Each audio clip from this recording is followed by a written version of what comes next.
Welcome to a new show. The Parent Projects podcast is looking to evolve and to spread out with our audience to really help dig in on some of those most difficult issues that can become catastrophic for us. And top of mind to that is elder fraud for those that we love.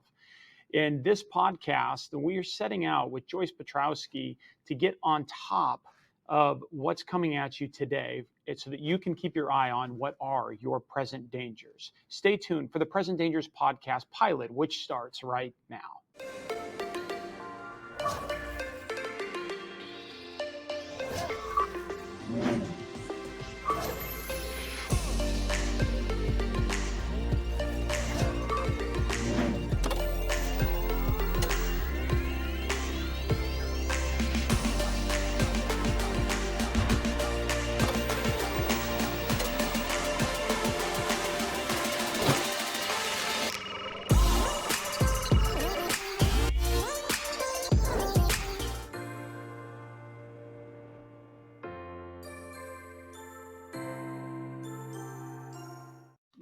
To join me in this endeavor here to get out there and get some information to people.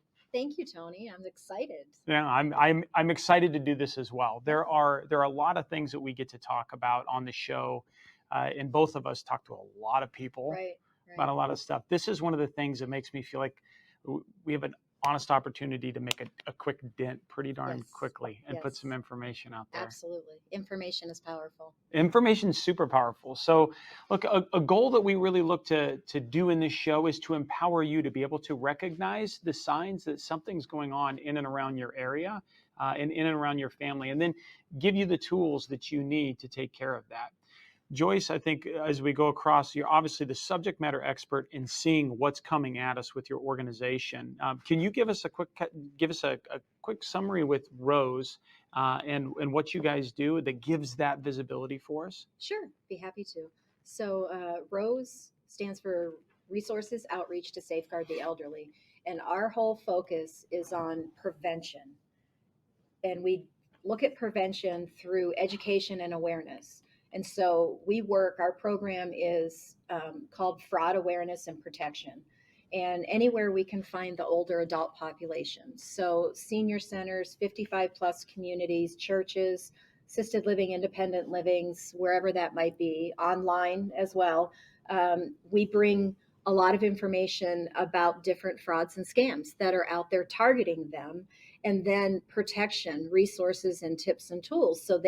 Those are handouts that they take home. Yeah. So they can continue to review them and make a decision if they want to implement them or not. And then our website is just full of articles and videos and different resources. Yeah, and we found that super helpful. Use it multiple times. Obviously, you'll find it on Parent Projects as well, parentprojects.com. Rose is at, your website is roseadvocacy.org. roseadvocacy.org. So, let's jump into a bit of the scope. Sure. Overview of the state of fraud today and what that looks like. We'll have a couple of guests that are going to join us today where we'll dig in a little bit on real estate in specific, which tends to be that just really big target of opportunity. Yeah. And Transunion's going to join us, and they'll talk with us about what they see and some protections that they've got out there. Oh, that'll be awesome. I'm really looking forward to those portions. Right. Talk to us about the state of what we're seeing in fraud, coming out of 2022 and into usually statistics take a while to catch up with us. They do. So what are we working off of today? All right.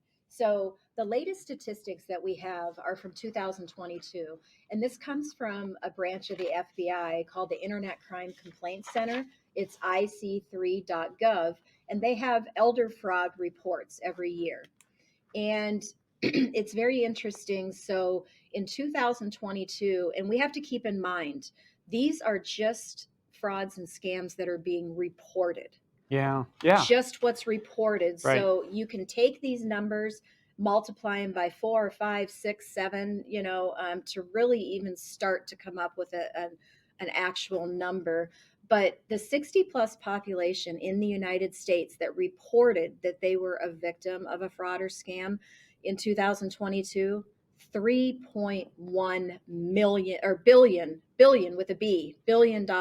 Holy cow. That they lost. Now, if you take all the populations, it's like 10.3. So the 60 plus was 30%. Yeah. Of Well, that and number. you talk about the reporting off of all of that technology today. One thing that really makes a lot of parent projects, I think, happen more in this generation than maybe the last generation of those before is that technology gap. Exactly. Where those, especially over the age of 70, 75, might not, many of them don't have high-speed internet access. And so they're not as well connected off of that. They just got that telephone. Or even if they do have that, they're not able to use technology in the same Right. way. Right. Whether getting on a Right. plane, checking your bank, different things you Exactly. normally would Right. be able to do now have to be done Right. electronically. You know, I look at that and I tell a lot of people, you know, I'm at the tail end of the baby boomers. And when I grew up, and I grew up in a small town, but still there was no cell phones, there was no computers. You know, we were outside after dark. We didn't lock our cars, we didn't lock our house, and you would meet people and you just trusted them. Yeah. And so people that are older than me, they've lived a lot longer with those beliefs. And then you introduce all this technology. And while technology is brought out for good things, scammers have figured out how to use it to take advantage of people. Yeah. And when you're still carrying that belief that you just trust people and people are out there to help you and do good, that can be a very dangerous situation. That makes them more susceptible. Exactly. Yeah, and then those that do have the ability of technology, there are thousands of them that have the ability to focus with just an intense understanding of Right. human dynamics and the human brain and how they respond to that. Yeah. And they're able to push that in and out. That susceptible person can really get into trouble pretty quickly. Yeah. So I guess maybe towards the end, one of the things we'll make sure we cover is how to how do you respond to Right. that, right? Right. When something like that's going to happen to you. But in the front end, let's explore some of you've talked about just a whole life, some factors that might make them susceptible. It's a whole life lived and learned. Exactly. 70 years of leaving the doors unlocked or just the Right. expectation of what's going to happen. Right. So I can see that. Let's discuss when people get isolated. If you move away for work, you move away from Right. things that are happening, they start getting older and they can't play piano at church anymore, or other things start kind of changing within their life off of all Right. of that. Do you see, I mean, we see the impact on that for obviously making them a target too? Oh, absolutely. You know, if they're living by themselves, and this happens a lot more when there are two partners or two spouses that are together, and then all of a sudden one of the spouses or partners dies. Yeah. And scammers will troll obituaries. And how much information is in obituaries? Right. They know where the person is, the town, the names of the surviving spouse, the funeral home, all of that.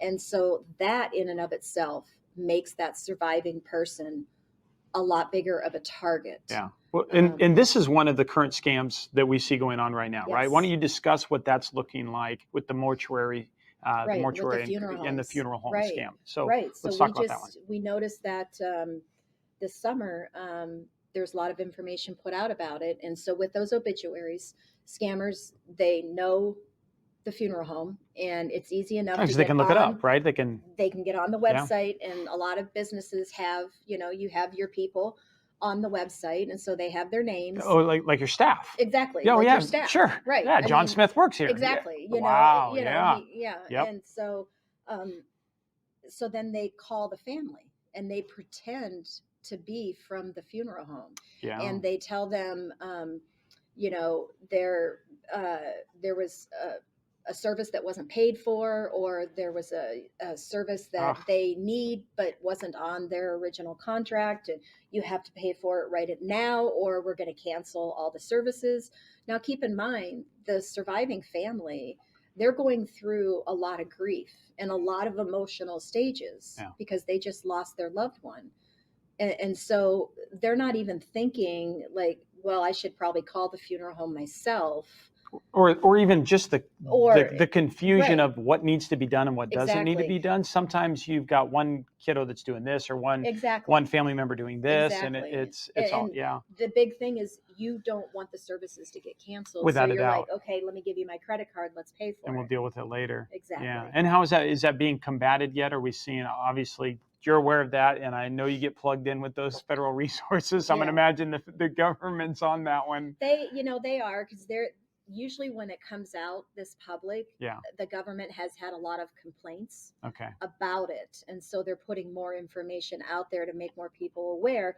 And I'm very hopeful that the funeral homes all throughout the United States are making their clients more aware that this is going on, and telling them, if you get a call from someone in our office asking for money, please don't give it over the phone. Call our office directly with this phone number, and just check things out. And if you do owe it, then you can pay it, but just verify. Yeah. Right. And that is something that you talk about really regularly. And one of the core tools, one of the core things to work off of that is they're going to use speed when they come in, whatever it is that we talked to in this episode and other episodes. Speed's going to be pushed at you to work on emotion, but rarely is that actually what needs to happen. So you deconstruct that, right? You take that out of the factor as quick as possible. Okay. Just tell people, stop.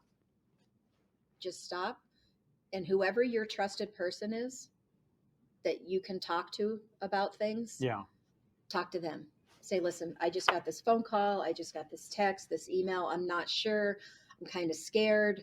And that person, your trusted person's in a rational state. And they can help you walk through the situation. Interesting. Even if you think you're in a rational state and you totally understand that, still the value of having somebody who's totally disconnected from that is a whole different perspective. It lets you bounce things off. And it also can avoid making decisions on assumptions that you make within that, or at least it's going to be somebody. So that trusted person should be someone who could challenge those assumptions. Exactly. Right?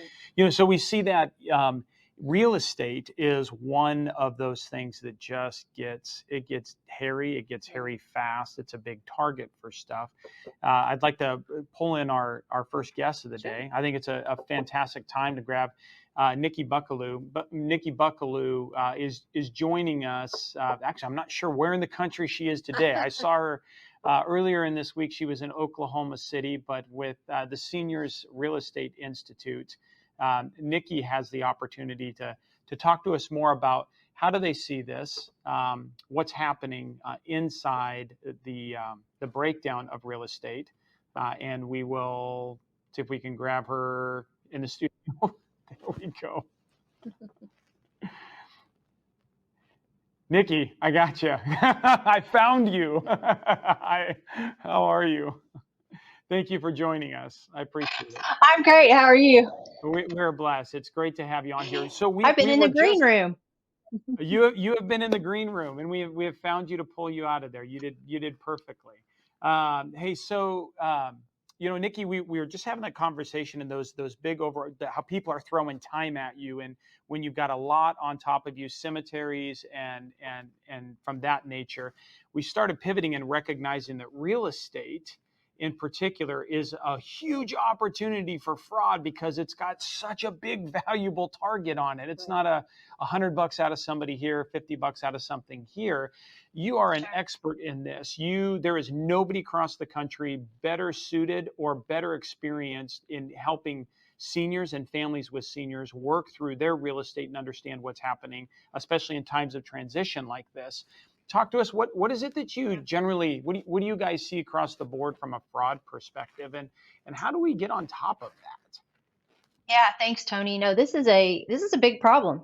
Clearly, you're doing a segment on it, and this isn't the first conversation I've had recently about this topic. It is not just seniors. First of all, I think that's important to note. This is across the board. Anybody that just isn't necessarily up to speed on their property value and on how the real estate market trends and how real estate is transacted in their area. And when someone in a we call them mature homeowners, when someone has been in a home for 40 or 50 years or more, in some cases, like Chris's mom, who just recently relocated out of her home, she had been living in for 53 years, so people are not necessarily looking at the internet to see what their home is worth all these years, right? Because they didn't expect to sell it. And so they get an offer from someone. They paid $20,000 for their house back in 1968, and they get an offer from somebody to sell their house. And guess what? It sounds like a really good offer, as is, we'll pay your closing costs, we'll pay your moving fees, you can stay in it as long as Yeah. you want, we'll even get rid of the stuff that's left. But what they don't realize is that offer that's being, told, they're being told is a fair offer is not always a fair offer. And So, I mean, mhm, in from a perspective of real estate, I mean, we've seen percentages on percentages. We've seen huge growth, even year over year, from 1 year at a time over the course of the last few sure, years in real estate, yeah, right? So, yep, where does a family go to get if they've got to do that, yeah, quickly, or they feel that? I right, guess first of all, we try to slow it down if you can slow it down, Right. yeah. is what Joyce talks about. What do they do about that? Well, what you asked me the other day was really important, and that is what are some of the red flags that people should pay attention to if they if there's a potential scam going on, or just someone who's just not being honest. Is that what you're? I mean, if that's what we're Sure. Yeah, asking here, is that's yeah. how do Yep. we keep people from being defrauded? And if they're saying, oh, you don't need to involve anybody else, or oh, you don't need a realtor involved in this, they're just going to add cost to it, that kind of thing. If they're trying to keep you from making an informed decision by getting more information, that's a big red flag. Another red Yeah. flag is rushed. If they're rushing you, like, I can only do this if you do it tomorrow because I have another property that I'm looking at, and if you don't do it today, then I'm going to have to move on. That's a huge red flag that they're probably preying on you for their own purposes, not for your benefit. Yeah, And Nikki, there are real estate professionals out there that spend a good amount of extra time, energy, getting trained to understand how to do this, right? Can you talk yep, to us about yeah, how do we find those people if we're able to slow it down and we want sure, to involve an expert of somebody who understands that, but also understands I just buried my dad, right? I've just sure. gone through this insanely incredible experience. It's hard. My sister and I don't see the house in the same light and how that would work, or whatever things might be at that Hmm. time. Hmm. Where do we find people like that can really help us? Yeah. Well, obviously, we love the agents that are affiliated with our organization.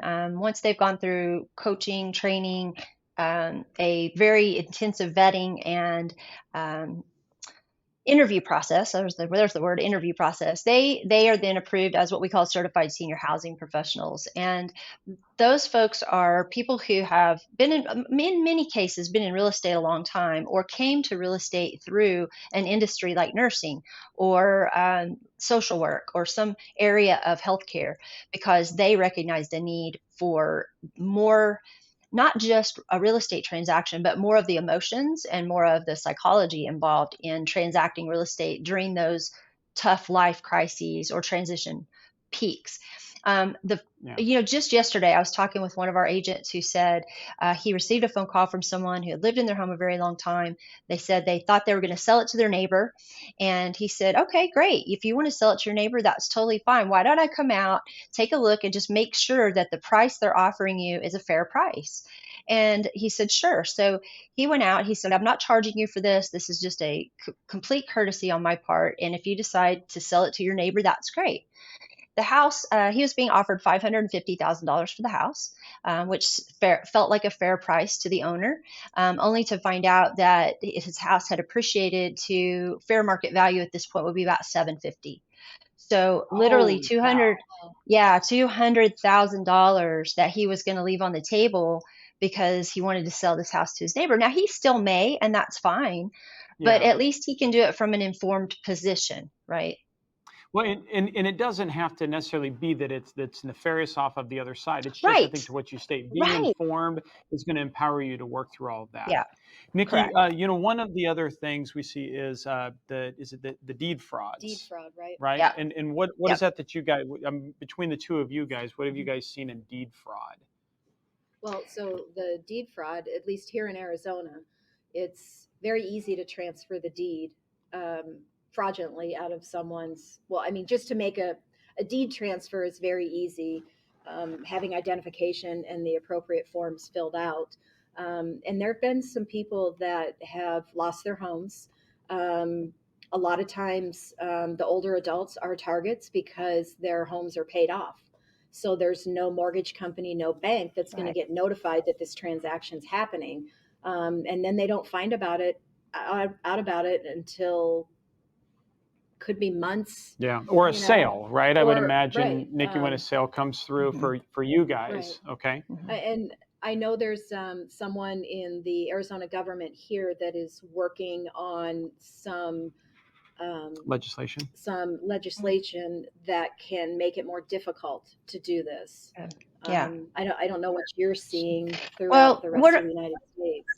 we're not seeing it a lot. Fortunately, it has not been a Good. lot, but it has happened enough that different places are taking precautions. For instance, in our local market in Oklahoma County, literally just last week we put out a piece to our audience because the Oklahoma County County Clerk's Office has created an online platform where people can go in and register for an alert. So if something were to happen and something was filed on their deed, it will alert them however they choose, text, email, or phone Great. message. And then they can immediately inquire if that's not something that they instigated, which can Right, head that off at the pass. Because if it's 6 months later, or like you said, a little bit later, it's hard to figure out what happened in that time frame. right. And actually, I'm glad you brought that up because Maricopa County, Yavapai County, and I believe it's Pinal County. I always get Pima and Pinal mixed up, but I believe it's Pinal County. They all implemented recently alert systems Great. that people can Okay. go in and sign up to get those alerts. Yeah. And if my memory serves me correctly, they've given the rest of the counties until 2025 to get this alert system implemented. The Brilliant. rest of That the would be counties in great. Arizona. So Yeah, there, those of you Mhm. watching at home, Yeah. check that out. Take a look in your local county Yeah. just to be aware whenever those are going to be filed off of that side. Yeah. Nikki, go ahead. Yeah, Tony. So one other thing that I think people need to pay attention to, it's not just that it's happening outside of their knowledge. There was a real estate company that in this past year, it became evident that they were going out and they were actually loaning money to homeowners, and they were loaning money Yeah. to the amount of say $300 to $3,000, very low amounts, to make home repairs. And then they were having the homeowners sign a document that said that if they sold that home in the next 40 years, 40 years, that it would be listed with that brokerage and they would owe that brokerage a full commission. Now, if that person tried to sell the house through another realtor, like let's say I came in, the person said, I do want to sell my house, I want to put it on the market, and I tried to put it on the market, there would be a lien filed against that person's house, a promissory note, for lack of a better word. They could either list their house with that real estate company and pay them the 6%, or they could list it through me and pay me 6% or whatever my charge might be in that market. And Yeah. they would still owe that other real estate company. Now, some of the states, pardon me, are cracking down on that, fortunately. Yeah. And there have been some suits filed against that company. But what was happening is that people didn't know what they were signing. And again, that goes back to just misrepresentation of what it is these folks are signing. I just putting that, yeah, just thinking you're dealing with a loan or a rehab type loan off of that situation, but really you're making an employment agreement with a Yeah. real estate agent who's not even going to help you do it. And that's, boy, Right. that's crazy. Awesome. Yeah. That's awesome. Hey, Nikki, Dr. Nikki Buckaloo, it's been a blessing to have you on here with SREI, the best you and your organization. I appreciate you guys coming on for Present Dangers Yeah. this week. Thanks for having me. Thank you. Take Appreciate care. it. Glad we can help. Good to have you. Well, those are so. That's an interesting scam that would come in. You think you're Right. having one particular transaction, and Right. all of a sudden, there's this other transaction that sits out of the dark. You might never come back to it, but sure as heck, they're gonna know. They're gonna know from Well, that. right. I mean, 40 years. 40 years, right? And they could be. I would imagine that that's filed just like a mechanic's lien Right. on a house I'm is, or sure it something to is. that nature. So again, checking the title, or Right. checking liens that might be filed on that property, and just Right. regularly doing that. My hope is that the same process that would pick up the deed change will also pick up different liens and other things. That would be, yeah. It would make sense that It they would make probably would, sense right? that, right, if there was anything new on that title, that they would get notified. Yeah, that would be a great place to go through. So when you've got a lot of There's a lot of scary things when people There come is. around from that. You've started talking to us about slowing it down. Right. In fact, I can't think of anybody that when you go to slow it down that's really honest, that's not going to be like, okay, I understand. I think anytime I've ever done that, even when it was my bank one time Mm-hmm. and they were calling, I'm like, I'm going to call you. Yeah. And they were okay with that. They Right. didn't have a problem with that. I'm Right. like, I have a number. I know what number I call. I'm going to call you. And I called back and I got them. It worked. Right. So Right. let's talk about some practical steps as a family that we can take if we suspect one of these things are starting to happen to a loved one, or maybe we're visiting and we see something that looks suspicious. How would you approach that with that family one? Well, what we like to talk to families about is even before you see something or suspects that something is going on, is start having these conversations and start talking about these different fraudulent activities and these different scams that are out there. Okay. And that way, that opens the line of communication. And That you care and you're that you watching and you're care and putting that them in the know. Yeah. exactly, and Yeah. that, and also letting them know, if something unfortunately does happen, please come talk to me about it. I'm not angry. Yeah. I'm not going to be upset with you, but talk to me so we can figure out how to fix it. I got to think too, You that know? conversation in the front end can be very reassuring for us in the back end. When you're surprised, nobody Right. likes to be surprised. And when it Right. comes up, sometimes we're not Right. the best version of ourselves from that. Right. So if we deliberately go out and have that conversation with our loved ones and say, okay, if something does happen, I am going to understand, Mhm. and we can do that in that calm way. I mean, you're Right. genuflecting to yourself into where it's going to go. Right. That Right. could make it a lot easier when it does happen. Right. And just letting them know, that it's great to want to trust people and believe that people are out there having your best interest at heart, Yeah. but realistically, there are people out there that are just trying to scam you. They're going to be nice to you. They're going to say what you want to hear, all of that stuff, but they're just trying to get your money. They don't care if they take all your money. They don't care of the repercussions. And actually, if it's a new twist is out there where if someone tells a scammer that they don't have any more money to give them, and then they're instructing them on how to take a cash advance on their credit cards. Yeah. So then they can have that money. Right. And so just understanding that not everybody is on the up and up, and not everybody has your best interest at heart, and really keep your trust close to yourself before you just let anybody in your inner circle. It's a good start to those things. Yeah. Our next guest that's going to come on from Mm-hmm. TransUnion, Shelby Gartner is TransUnion. We know them generally as credit reporting Right. bureaus from Right. that, but they've really stepped up, and a lot of them they're proactively looking to help Right. families and others get in front of some of this. It sounds like you can deal with them sometimes when identifying frauds. They're a good source of information. They Mm-hmm. share a lot of things. Right. And what we do want to do here is we're gonna bring Shelby Gartner in to shed some light with us today on the types of frauds that maybe they're seeing across the board with TransUnion. And the other what we can do, especially when we're acting on behalf of a family member. So maybe we don't see that right away. We're trying to catch up really, really quickly, and oftentimes maybe those are the organizations that we do know. Shelby, hey, thanks for joining us today on the Present Dangers podcast. Thank you so much and actually I should say, we are here after a conversation where we said, does this sound like it'd be a great idea? And you were like, this would be a great idea. We could totally do this. And we really appreciate that you set us up for it. Welcome.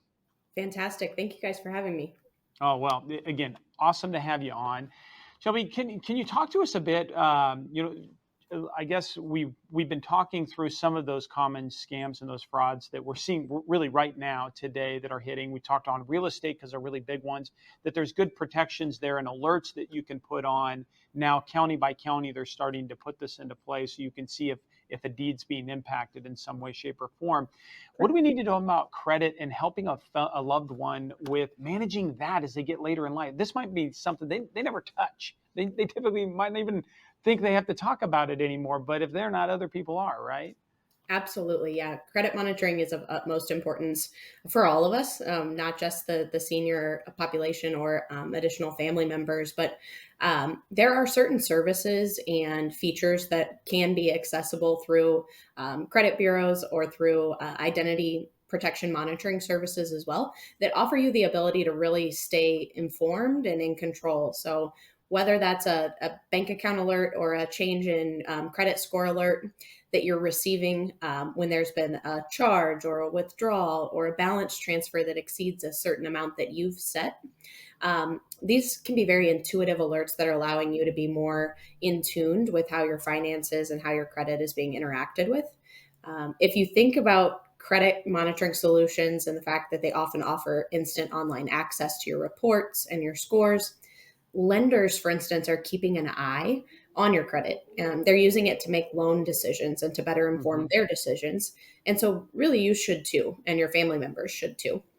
So, it's critical that you're regularly checking that credit report and to look for mistakes, fraudulent activity, because that can be a very early detection of an instance of fraud or theft and can help you to minimize the damage to your credit thereafter. Shelby, what are good ways, and we've talked that technology gap can be pretty difficult for some of our loved ones, especially our Sure. aged loved ones. What are ways that what are the right ways for us to do that? How do I really come to TransUnion and do that appropriately for my dad as I'm walking through? I know ways I could try to figure that out, but what is the right way to see that happen for a family Sure. member? Sure. So you can help walk them through the process if that's an option for you. If you're in a situation where maybe a limited power of attorney makes sense, that can be a resource as well. And then, as I mentioned, there are resources and products that allow you to monitor that senior family member's coverage on their behalf. So you can set up an account for them, make sure they're receiving the alerts. The alerts go to them, but you can be notified of an alert having gone out, which then invites you to have that more intimate conversation with your senior family member. You yourself won't be able to review the alert unless limited power of attorney is involved.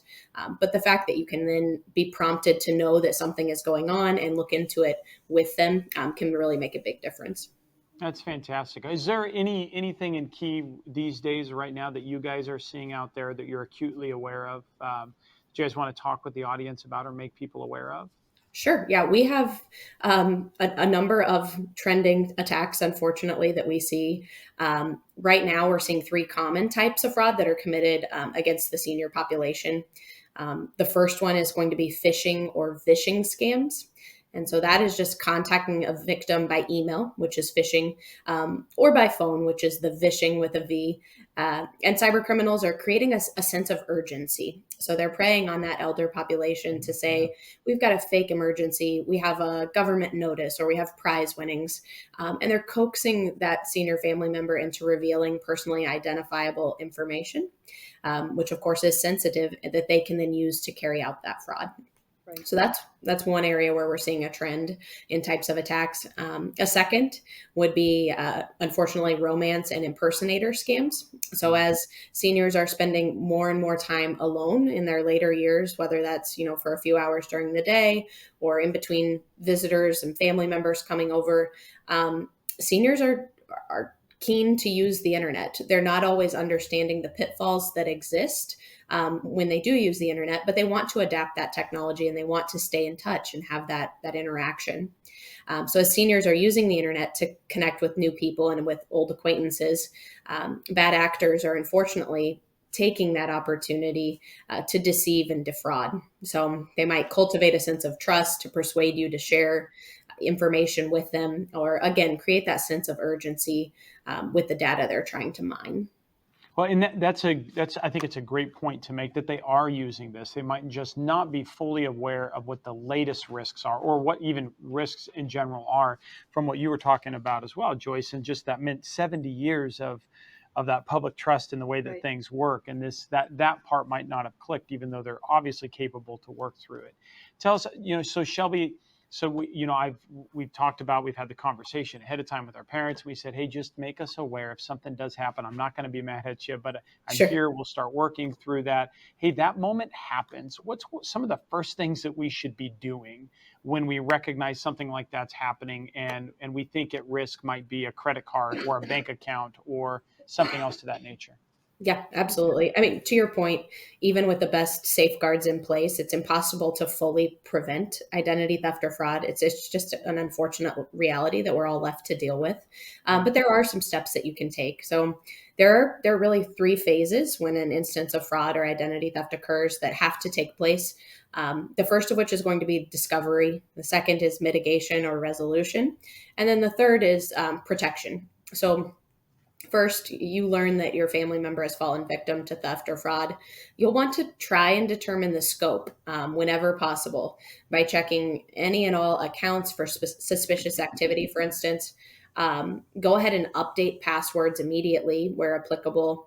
You'll want to place any required locks or freezes on those accounts. Identify any impacted financial, state, or federal agency that you're going to want to work with to achieve full resolution. It can be a very, very overwhelming process, but to first just do some fact finding and determine maybe the point of origin, whether they gained access to an account through use of a password or a credential. Try to identify if that is also being used for another account. I know that we all say we don't do that, but unfortunately, the reality is on occasion, Right. Yeah. those credentials are used multiple times. Yeah, and especially when you're trying to help a loved one, remember maybe they work for maybe just 3 or 4 different sites. They just have email, and they just have their bank, and they just have this, and so we're going to keep it easy for them. I think it's actually one thing that we've seen happens a lot more than we want in this particular circumstance, because we're trying to make it easy for them. Last, before we do let you go, can you talk to us about locking credit? What is that? Can I help my mom do that? Does she do, like, what needs to happen to do so? And what is that? What do we see with Sure. that? Sure. So you can put a lock or a freeze on your credit account. Again, every individual has to do that on their own behalf. So you could sit there with the phone in hand and help your family member to call in to any of the 3 credit bureaus and lock or freeze their credit. There are certain products, like our Identity Force product, for instance, does allow an in-application credit lock for Transunion, who is our parent company. But you can reach out to Experian, Equifax, Transunion, and lock or freeze that credit. So what that does is when a new inquiry comes in to take out a new line of credit, it's going to alert you. So you can see if someone is attempting to open a credit header in your name, and then you can either approve or deny that. So rather than experience the negative impact to your credit down the road by not having approved or denied with that lock in place, you're able to be a little bit more in control of how your credit is being utilized. Wonderful. So I think 2 follow-up questions to that. The first would be, is that lock, how laborious is that, turning it on, turning it off? You talked about, like, with Identity Force, your product there, being able to flip a switch, or I would take it, utilize an app that can Sure. turn it on. Is it really that simple there? And if they don't have an app, is that as simple as a phone call, or do they have to file a piece of paper each time? What's that look like? Sure. So without the app, it does require a phone call to the bureau. Each bureau may have certain nuances that they require individually, just in terms of documentation. But you can freeze, unfreeze, lock, unlock. There are some delays, of course, to that then being fed to vendors that are utilizing your credit. So it's not something you want to do frequently, but if you're experiencing an instance of fraud or theft, it can be an important component to best protect yourself. Okay. And then I had a question Yeah. related to that. So if I were to call TransUnion and freeze my credit, do I have to call Experian and Equifax as well and freeze it with them? You have to freeze it with all 3. Okay. Correct. The reason being is if the perpetrator is trying to purchase a car in your name or an auto lease, and that auto lease or lender is utilizing perhaps Experian versus TransUnion versus Equifax for their fulfillment of that credit run, you would want to make sure that those locks and or freezes are in place with all three bureaus.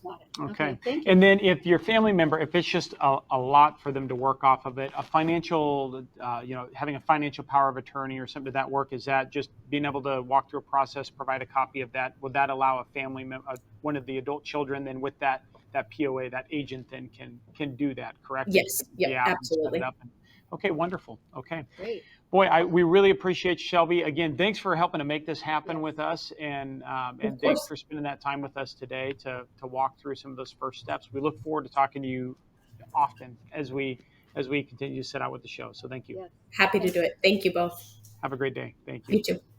So boy, you would have to call all three of them, and you had asked that before when we were talking earlier in the week. It was so that would be something to really stay on top of. And it is good to know that if I've got a power of attorney, I can walk through that. That would be something I'd want to set up early and then often, right? Exactly. You want to work through all of those things before it becomes time to have them in place, because then you're working against the clock. Yeah. But it's actually interesting. We were talking about credit freezes. That's on our resources that we hand out to the attendees that are at our presentations. And it's on our website as well at roseadvocacy.org. The very first one we hand out is credit freezes. And it has all three of them, the website and the phone number to call. Well, we're going to go over. We're going to take a quick commercial break to take a look at what it is that they have over at TransUnion with the TransUnion Identity Force products. So stay tuned, take a look at this, and when we come back off of that, we're going to tie a bow off on this and some of the stuff that we heard today, and set you up for some keys for success as we send you home for the night. We'll be back right after this. Our connected lifestyle puts everyone's personal information at risk, whether you're at home, working remotely, or in an office, with many organizations experiencing data breaches and phishing scams. The stats are alarming, and no one is immune, not even the U.S. government. In fact, seniors lose $3 billion a year to financial scams, and working adults lose over $2 billion a year. Even children are targets for identity theft, and those numbers increase every year. We're all at risk of losing control of what we spend every day of our lives creating, our identity. So, how should we protect it? Identity Force provides continuous and comprehensive 24/7 monitoring of your identity, privacy, and credit. Identity Force continuously scans dark places of the web where sensitive information is bought and sold. So if a thief attempts to use your personal information, rest assured you'll get rapid alerts so you can take immediate action, and Identity Force is always working hard to protect you. With our mobile app, you're also alerted about spyware, unsecured Wi-Fi connections, and spoofed networks. You'll also get access to your very own virtual private network, or VPN, to encrypt your data being sent or received so hackers can't access your information. Identity Force offers anywhere, anytime protection, allowing you to take immediate action before damage is done. And if something should happen, Identity Force provides comprehensive restoration and recovery services. Don't just protect what you have, protect who you are. Put Identity Force's award-winning identity theft protection solutions to work for you. Whether for you personally or to protect your employees, get started with an Identity Force trial today and start protecting what matters most. And welcome back to the Present Dangers podcast with my co-host Joyce Petrowski from Rose. And Joyce, thank you so much for helping us start to uncover what families are facing today as we start getting ready to pack up their bags and their backpacks and have them take them off the hooks and start sending them home. Yeah. We touched earlier on that response. You gave us some great words to say to maybe kind of ideate ourselves as to how we want to respond when the moment happens. But I was wondering if you could really take some time with us here and talk to us about, what response looks like. Maybe one of us haven't had that experience yet. It's not something Yeah. up there, and you can help us understand what that might play out, Right. so we Right. could be expectant against Yeah. that and where we could go. Well, I can tell you from a personal experience that I had, and when I found out that one of my loved ones was involved in a romance scam, my first reaction was I was angry. Mm. And I've since, and I wasn't in front of the person, to show that anger in person. But I've since gone back and thought about that. And my anger wasn't at my loved one, it was at the person that was scamming, Mm-hmm. the scammer. That would make sense. But does the loved one know that? Probably not. They're going to automatically think, well, they're angry at me. Because shame or Exactly. fear Shame and or guilt and guilt, embarrassment. yeah.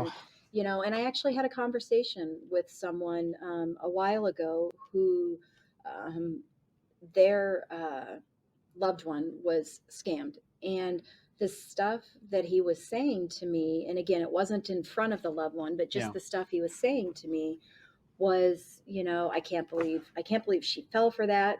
She's smarter than that. I can't believe she was that stupid, and this is going to ruin our relationship. And I'm just like, no, stop. You need to be understanding. Yeah. This should not ruin a relationship. Yeah. You need to first of all understand, and I understand it's hard when you first find out about it, and we talk a lot about emotions. That puts you into an emotional state when you first find out about it. Right. Okay. And so you want to, I've often had to take deep breaths, and the person doesn't even have to know that you're, you don't have to, Right, like right. this. You Yeah. could do it, very nonchalantly, but Right. that kind of puts you into more of a calmer state. Sure. And then it would be just asking questions. Because if it was something that was very recent, like just hung up the phone, maybe you can mitigate. Exactly. Maybe there's some things that can be done to mitigate it, and it won't have as much of an effect as you thought it would. Yeah. I had a conversation with another person who actually started a new job, and the scammer emailed them pretending to be their boss and was wanting them to go out and get, Apple gift cards. And so the person's like, yeah, this is my boss. Didn't even think to look at the email address, went out, bought the Apple gift cards, and came back and gave the scammer and as soon as the email was sent with those gift card numbers, the person went, oh my God, I was just scammed. Immediately called Apple. Immediately. And Apple was able to claw back 4 out of 5 of those gift cards. Wow. Now, Okay. that happened like immediately after the information was sent, within seconds. Right. So that doesn't happen a lot. Yeah. But that's why if you can be in more of a calm situation and start asking questions, if it was very fresh and just happened, you might be able to mitigate. Well, and I do hear that many banks, I know Best Buy and others that see a lot of this stuff come through, they train their personnel. They do, yeah. To look for it and Right. to find it so that you can at least become aware of it and then help you go through that discovery. I really liked what she was talking. I'd written down her process. She said there's a discovery process, a mitigation, then resolution, and then you set up prevention. It could be easy to try to prevent something right away before just to kind of isolate against everything before you truly get to mitigate or to discover the scope of the problem. So I liked how that laid that out in those particular orders.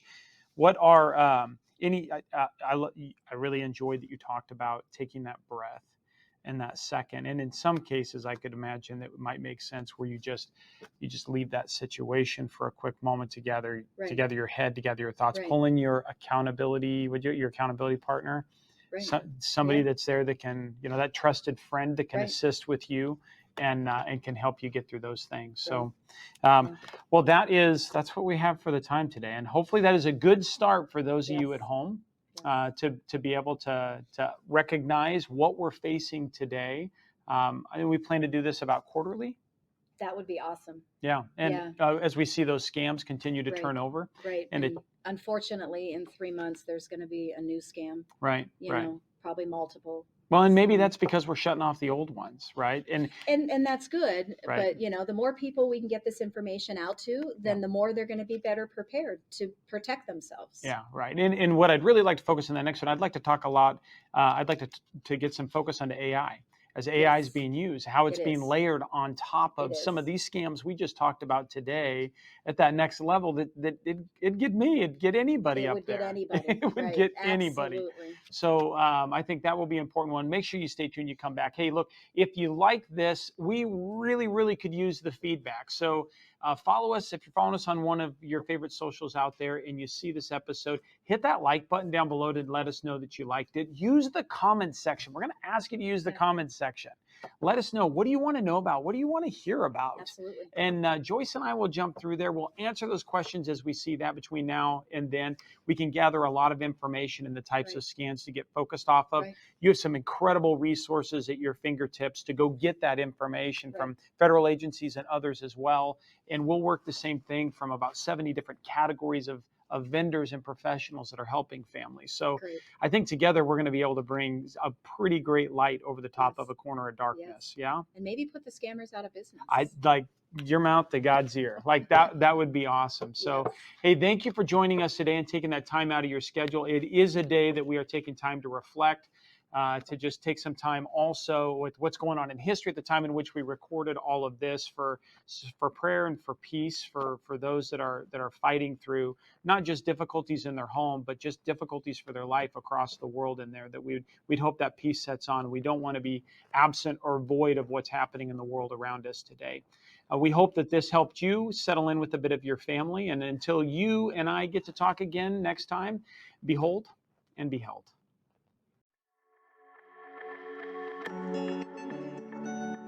Well, that's it for the team this week, and thanks for joining us. If you've enjoyed the content, remember to subscribe and to share this episode on the app that you're using right now. Your reviews and your comments, they really help us expand our reach as well as our perspective. So if you have time, also drop us a note. Let us know how we're doing.